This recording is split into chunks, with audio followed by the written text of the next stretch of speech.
All right, y'all. I gotta do this one for Mr. Magic. Mr. Magic was the first artist that I met that showed me love, man. I mean, he had shows all over Mississippi Gulf Coast, New Orleans right there. And he was just bringing me up to open for his shows. And then when I had shows, he would come to my shows. And he was on the way to um, was my producer out here, that the one that produced Certified.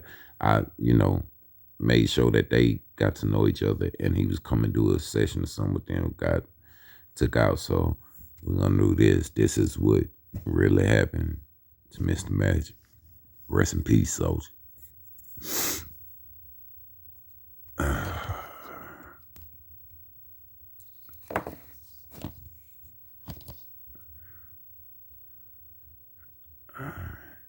Haywood Johnson Jr., better known to us all as Mr. Magic, was born in New Orleans on August 16, 1975, and was raised in the largest and one of the most dangerous areas throughout the entire city, the Ninth Ward. With an aggressive and unique rap flow, along with the ability to control the crowd, Mr. Magic had become one of New Orleans' most demanded artists, and in 1998 he had signed with the world's biggest label, No Limit Records. After 3 Billboard charting albums and a toxic relationship with the label's owner, he left No Limit Records and resurfaced in 2004 with the club-banging anthem, I Smoke, I Drink, which was released under Roy Jones Jr.'s Bodyhead Entertainment label. After major mainstream success and 10-plus years of the music business, he had officially become his own boss by starting his own label, and he called it Banks Entertainment. Mr. Magic was now an independent industry player and ultimately was now in control of his own finances and future. But unfortunately, the early wee hours of March 1st, 2013 would permanently put an end to it all.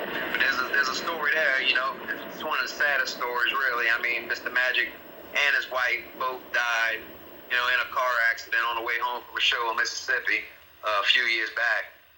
And, real sad story. Rest in peace.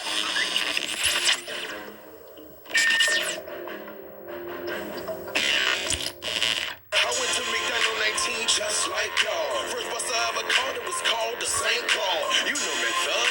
I'm right up the street from Pugilist, where ignorance is everywhere and murking nothing new to us. A lot of people don't understand how much talent that dude had. Yeah. That's probably the most talented rapper I ever worked with in my life. What part of New Orleans are you from?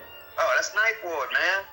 Everybody knows that. That's Mr. Ninth Ward. As you can see, I'm right here at Tennessee and Claiborne, Ninth Ward, my hood, you feel me? I'm a Ninth Ward nigga till they lay me. Not cause I'm rebellious, this where mama raised me. Known to locals as Cross the Canal, Ninth Ward, New Orleans is the largest ward of them all and is often referred to as a city within the city. It lies in the downtown area and is represented by neighborhoods such as St. Claude, Florida, Desire, Bywater, Marigny, and a great portion of all eastern New Orleans. Celebrity status Ninth Ward natives consist of Fats Domino, Marshall Falk, Kermit Ruffin, Kid Kid, Feli Phil, and several others. After dropping a fistful of mainstream hits of his own, Mr. Magic would join that list, and with the assistance of a 7-ward native, he was able to drop another one. Beat Doctor!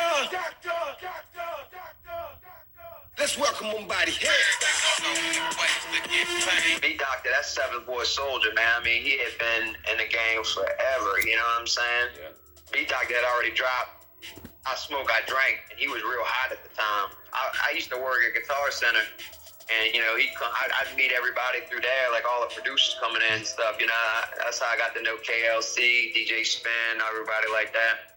And I met Beat Doctor, and me and him chopped it up, and I started making beats for his label, and that's how I got involved with Mr. Magic and stuff like that. It was actually through Beat Doctor, not C. Murray. You fucking with a grown man. How been whacked you in your house and then buried you on your own land? And when you met Magic, what Magic was he at the time? He was done with No Limit, or he was still on No Limit?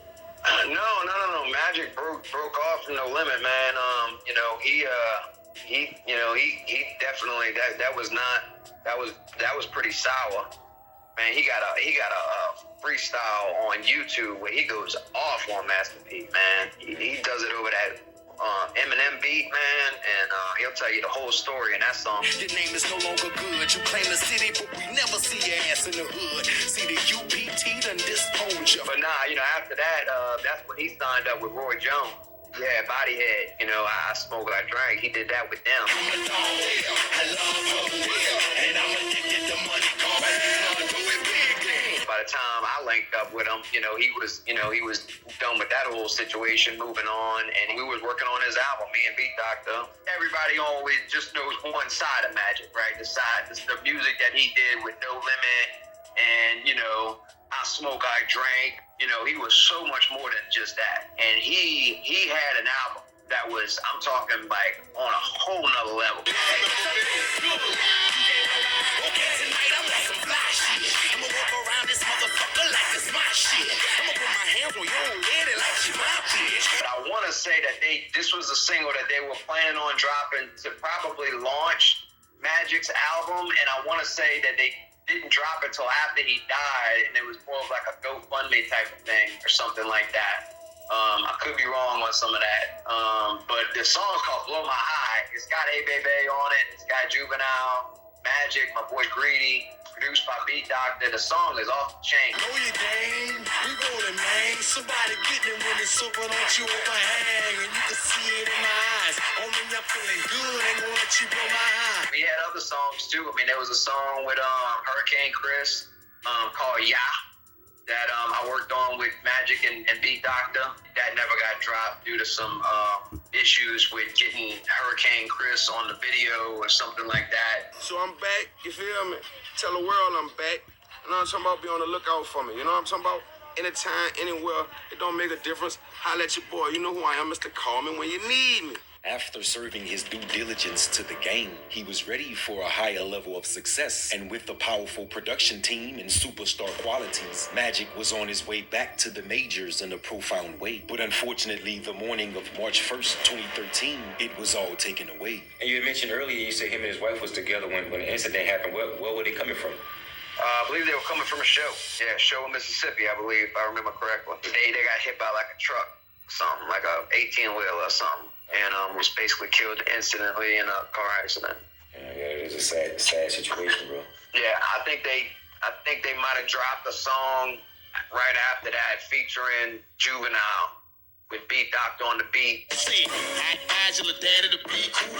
You came in with some shit on your mind, well, me too, Shaggy. I'm telling you to your face, and you gon' be the cause of people dying in this place. I'm thugged out, you see. He had a deal, and we was working on his album. Me and Beat Doctor, was working with Magic on a regular basis, trying to chop up an album for him. Still smoking and still drinking. Rest in peace to Mr. Magic.